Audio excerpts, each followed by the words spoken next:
1870-1890 කාලේදී ඉන්දියාව පාලනය කළේ බ්‍රිතාන්‍ය අධිරාජ්‍යයන් විසින්. ඒ කාලේ තිබිච්ච ලොකු ප්‍රශ්නයක් තමයි මේ නාග ගහණය වැඩිවීම. ඉන්දියාව විශාල වශයෙන් නාගයන් වැඩි වෙන්න පටන් ගත්තා ওই කාලය තුලදී මහා මාර්ගයේ වැඩ කරන තැන්වල කර්මාන්ත ශාලාවල නාගයන් ගැවසීම තුල ඒක ආර්ථිකයට ලොකු ගැටලුකාරී තත්ත්වයක් නිර්මාණය කළා. ඔය නිසා බ්‍රිතාන්‍ය රජය තීරණය කරනවා නාගයන් මරා දමන අයට යම්කිසි මුදලක් ලබා දෙනවයි කියලා මූල්‍යමය ත්‍යාගයක් ලබා දෙනවයි කියන ප්‍රසිද්ධියේ ප්‍රකාශයක් කරා බ්‍රිතාන්‍ය රජය. ඒත් එක්කම ඒ කියන්නේ ඒ කාලේ හැටියට එක නාගයෙකුට ආනා දෙකක්. ඒතකොට ඒ කාලේ ආනා 16ක් තමයි ඉන්දියානු රුපියල් 1යි කියලා කියන්නේ. ඒක විශාල ආදාය මාර්ගයක් වුණා මිනිස්සුන්ට. ඒ නිසා මිනිසුන් නාගයන් මරා දමමින් ආදායමක් උපය ගන්න පටන් ගත්තා. ඉතින් මේක කාලයක් තිස්සේ යනකොට මිනිසුන්ට තේරුණ දෙයක් තමයි දැන් නාගයෝ ටික ටික අඩු වෙනවා. ඒතකොට නාගයන් නිමාවටපත් වුණාට පස්සේ අපිට ලැබෙන මේ ආදායම් මාර්ගයත් අහිමි වෙනවා කියලා. ඒක නිසා ඒගොල්ලෝ කරන්න පටන් ගත්තේ මොකද්ද? ගෙවල් වල නාගයන් නැති කරන්න පටන් ගත්තා. කෝබ්‍රා ෆාමින් කියන සංකල්පයට ඒගොල්ලෝ ගියා. ඒතකොට ගෙවල් වල නාගයන් නැති කරමින් උන්ට ආහාර දෙමින් ඒක නිෂ්පාදන ක්‍රියාවලියක් බවට උන් පත් කරගත්තා. නාගයන් නැති කරනවා, ඒ නාගයන් මරා දමනවා, ඒක පෙන්නපුවාම මුදල් හම්බ වෙනවා.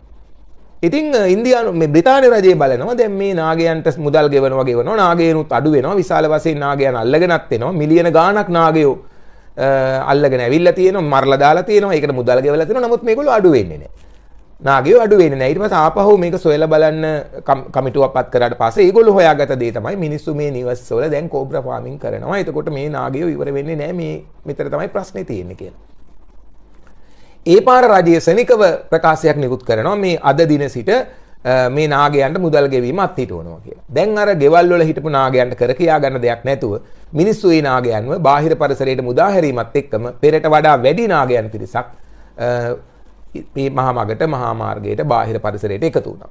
මෙන්න මේ தত্ত্বය පැහැදිලි කරද්දී ආර්ථික විද්‍යාවේ මෙන්න මේ කතාව කියනවා. ඒ කියන්නේ ගැටලුවක් විසඳ ගන්න උපාය මාර්ග නිසා ඒ ගැටලුව තිබුණටත් වඩා දරුණු තත්යකටපත් වෙන්න පුළුවන්. විශේෂයෙන්ම මේක අදාළ වෙන්නේ ඔය රජයේ විසින් දෙන සානුබල පදනම් කරගෙන. එතකොට ඔය perverse incentive කියලා අපි කියනවා. ඒ කියන්නේ වැරදි සහගත සානුබල මිනිසුන්ට ලබා දීම තුළ මිනිසුන් ඒකේ අර ලූප් හෝල්ස් හොයාගෙන හිස්තැන් අඩුතැන් හොයාගෙන ඒවයින් රිංගලා ඒගොල්ලෝ අතුරු ආදායම් මාර්ග හදාගන්න පටන් ගන්නවා. ඒකේ ප්‍රතිඵලයක් වශයෙන් අර ගැටලුව තව දුරටත් උග්‍ර වෙනවා. ඉතින් ශ්‍රී ලංකාවේ ආර්ථිකය සම්බන්ධයෙන්ුත් රජයේ ලබා දුන්න යම් ඔය සානුබල නිසා ඒක වැරදි විදියට පාවිච්චි වෙච්ච අවස්ථා තියෙනවා. සමහර රටවල් වල රැකියාවල් නැති අයට ලබා දෙන සානුබල අර ඩෝල් එක ඉතා විශාල වීම තුල සමහර අය කල්පනා කරා රැකියාවක් කරනවට වඩා මේකෙන් ලැබෙන ආදායම වැඩි කියලා. ඒක නිසා වුන් රැකියාවකට නොයා යෑමත් ඒක කාලයක සමහර රටවල දකින්නට ලැබුණා. ඉතින් ඒ නිසා ප්‍රතිපත්තිමය තීන්දුවක් ගන්න යනකොට අය මිනිස්සු රජය හුඟා කල්පනා කරන්න ඕනේ ඒකේ අර එන්න පුළුවන් සෙකන්ඩ් ඕඩර් ඉෆෙක්ට් එක ගැන හිතන්න ඕනේ. ඒ කියන්නේ අපි හිතන්නේ නැති ප්‍රතිඵල ඇති වෙන්න පුළුවන්.